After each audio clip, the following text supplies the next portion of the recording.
नमस्कार दोस्तों बिहार की राजनीति से बड़ी खबर निकलकर सामने आ रही है। बिहार की राजनीति में लालू प्रसाद यादव, जो अभी तक काफी बीमार थे, स्वास्थ्य लाभ ले रहे थे, लेकिन बिहार की सियासी परिस्थितियों को देखते हुए लालू प्रसाद अचानक एक्टिव हो गए हैं। खबरों पर ट्वीट भी कर रहे हैं और लालू प्रसाद की प्रतिक्रियाएं आनी भी शुरू हो गई हैं। और इस बीच लालू प्रसाद को यह भनक लग चुकी है कि नीतीश कुमार नाराज हैं। लालू प्रसाद को यह पता चल गया है कि नीतीश कुमार कभी भी कुछ भी कर सकते हैं और इसीलिए गुणा गणित लगाना शुरू हो गया है। हाल ही में आरजेडी के सारे विधायक पटना भी बुलाए गए थे।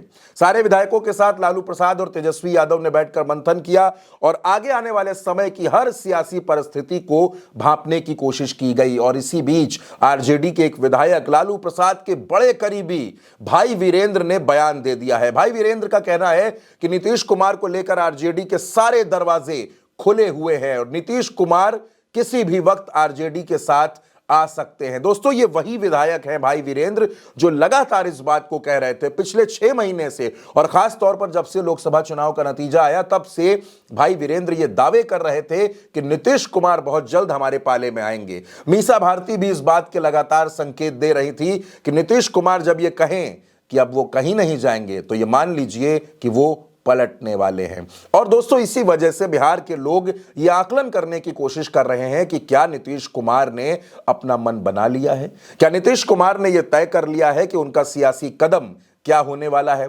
दोस्तों, इन दिनों नीतीश कुमार ललन सिंह से या संजय झा से नहीं बल्कि मनीष वर्मा से, नीरज कुमार से और जमा खान से सियासी राय मशवरा करते हैं। नीतीश कुमार अपनी यात्रा पर है, उनकी प्रगति यात्रा चल रही है और उनकी प्रगति यात्रा 28 दिसंबर को उसका पहला चरण खत्म हो रहा है, जबकि उसके बाद उनकी इस यात्रा का दूसरा चरण भी शुरू होगा।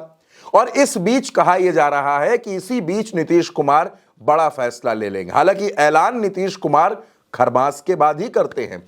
खरमास के महीने में नीतीश कुमार कोई बड़ा ऐलान नहीं करते। आप याद कीजिए, पिछला साल 2023 का नीतीश कुमार खरमास के बाद ही आरजेडी का साथ छोड़ देते हैं, भारतीय जनता पार्टी के साथ जाते हैं, सरकार बनती है और नीतीश कुमार 9वीं बार बिहार के मुख्यमंत्री पद की शपथ ले लेते हैं। बिहार में लोगों को, जो सियासी लोग हैं, उनको ऐसा लगता है कि नीतीश कुमार बहुत जल्द कुछ ऐसा करेंगे जो भारतीय जनता पार्टी को बेचैन करेगा। अब दोस्तों, नीतीश कुमार का अलग होना सिर्फ बिहार में भाजपा की सरकार गिरवा देगा ऐसा नहीं है। नीतीश कुमार का अलग होना दिल्ली में केंद्र की सरकार में नरेंद्र मोदी की कुर्सी को भी कमजोर कर देगा, क्योंकि नीतीश कुमार के पास 12 सांसद हैं और भारतीय जनता पार्टी के पास बहुमत नहीं है। बहुमत का आंकड़ा 272 है और बीजेपी के पास 240 सांसद हैं। एनडीए के सारे दलों को जोड़ लीजिए तो यह आंकड़ा 293 होता है। लेकिन अगर नीतीश कुमार इससे अलग हो जाते हैं तो नरेंद्र मोदी की सरकार 281 सीटों पर आ जाती है और फिर इसमें 7 सांसद एकनाथ शिंदे के भी हैं। यानी दोस्तों, नीतीश कुमार के कंधों पर बहुत बड़ा दारोमदार है नरेंद्र मोदी की कुर्सी का, नरेंद्र मोदी की सरकार का। लेकिन जिस तरह से लालू प्रसाद ने अपने दूत, अपने बेहद करीबी, अपने सबसे खास सिपहसालार भाई वीरेंद्र को एक्टिव कर दिया है, भाई वीरेंद्र ने कमान संभाल ली है, उसके बाद से यह कहा जा रहा है कि भाई वीरेंद्र किसी भी वक्त नीतीश कुमार से मुलाकात कर सकते हैं। दोस्तों, जाहिर सी बात है कि जब किसी दल में कोई विधायक अपने सुप्रीम लीडर की सहमति के बिना ऐसे सेंसिटिव मुद्दे पर कुछ नहीं बोल सकता, तो साफ बात है कि भाई वीरेंद्र को कहीं ना कहीं से इंडिकेशन जरूर है, भले ही लालू प्रसाद की तरफ से हो, राबड़ी देवी की तरफ से हो या फिर तेजस्वी की तरफ से हो। वैसे भी इन दिनों नीतीश कुमार और तेजस्वी यादव एक दूसरे पर जुबानी हमले कम बोल रहे हैं।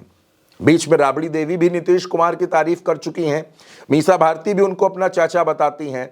तो क्या बिहार में एक बार फिर से चाचा और भतीजा एक हो सकते हैं और इसकी पटकथा नीतीश कुमार के बड़े भाई लालू प्रसाद लिख रहे हैं, लालू प्रसाद के दूत भाई वीरेंद्र की पूरी कहानी लिख रहे हैं? ये सवाल बेहद दिलचस्प है दोस्तों। अब बिहार की राजनीति में जो कुछ भी होगा वो चौंकाने वाला होगा, हैरान करने वाला होगा।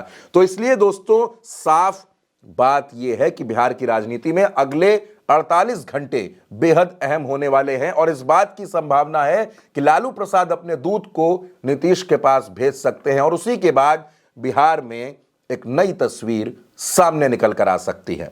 दोस्तों, इस खबर के बारे में आप जो कुछ भी कहना चाहें, आप अपनी राय कमेंट बॉक्स में हमें जरूर बताइएगा और उल्टा चश्मा यूसी को सब्सक्राइब करना बिल्कुल मत भूलिएगा।